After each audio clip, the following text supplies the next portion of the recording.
It was raining hard the night Jack found her. He was just trying to get home to his little boy after a late shift at the auto shop. Single dad, grease under his nails, sleep in his eyes, but heart always wide open. He spotted her on the sidewalk, soaked to the bone, hugging a duffel bag like it was the last thing she owned. She wore fatigues, boots scuffed and laces broken, and her posture screamed soldier, but her eyes, they told another story. Exhaustion, pain, something deeper. He rolled down the window of his old Ford truck and called out, "You all right?" She didn't answer at first. Just stared, then said quietly, "I'll be fine. Just need a place to wait out the storm." Jack hesitated only a second before unlocking the door. "I don't have much, but there's a dry couch at my place. And my son makes a mean mug of hot chocolate." She looked at him, stunned. Then nodded. "Just for the night," she whispered. He didn't ask her name. She didn't offer. By the time they got home, little Max was already half asleep on the couch, but he woke up just long enough to smile at the stranger and offer her his blanket. She smiled softly and sat at the edge of the worn couch, warming her hands on a chipped ceramic mug Jack handed her. They didn't talk much that night. Jack gave her space, watched her from the kitchen as she closed her eyes, holding the mug like it was the only warmth left in the world. There was something broken in her. Something familiar. The next morning, she tried to slip out before sunrise, but Max was already awake, trying to pour cereal without spilling milk.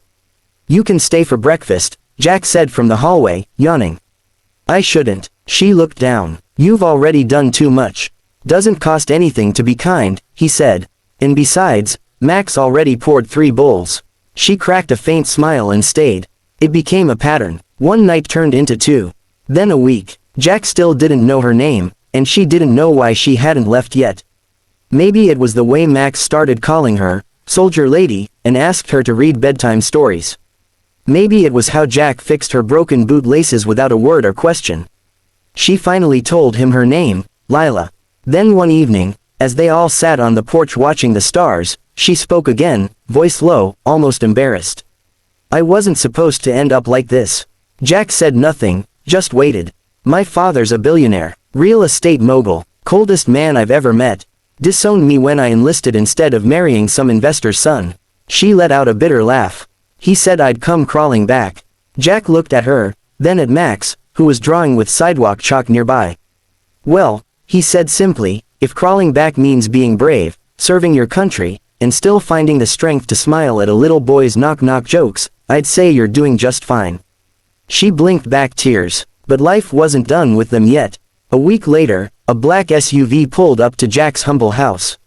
A man in a tailored suit stepped out, looking completely out of place against the cracked sidewalk and broken mailbox. "Miss Lila," he said stiffly, "your father requests your return. He's offering full reinstatement of your inheritance. Everything." She stood frozen. Jack glanced at her. "It's your choice," he said gently. But Lila didn't hesitate. "Tell him thanks, but I've already found something worth more." The man blinked. "You're choosing this?" He looked around, confused. She nodded. "This is the first home I've had that wasn't made of stone and silence. These two," she looked at Jack and Max, "they don't want anything from me.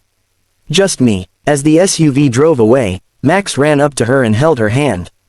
"You're not going, are you, soldier lady?" She knelt down and hugged him tight. "Not unless your dad kicks me out." Jack smiled, eyes warm. "You're staying as long as you like." Months passed. Lila got a job at the local community center, working with veterans. She and Jack would take Max on weekend trips, picnics, and long drives to nowhere. Their small home was never rich in things, but it overflowed with laughter, warmth, and peace. One day, Lila received a letter. Handwritten, from her father. No demands, no cold instructions. Just one line.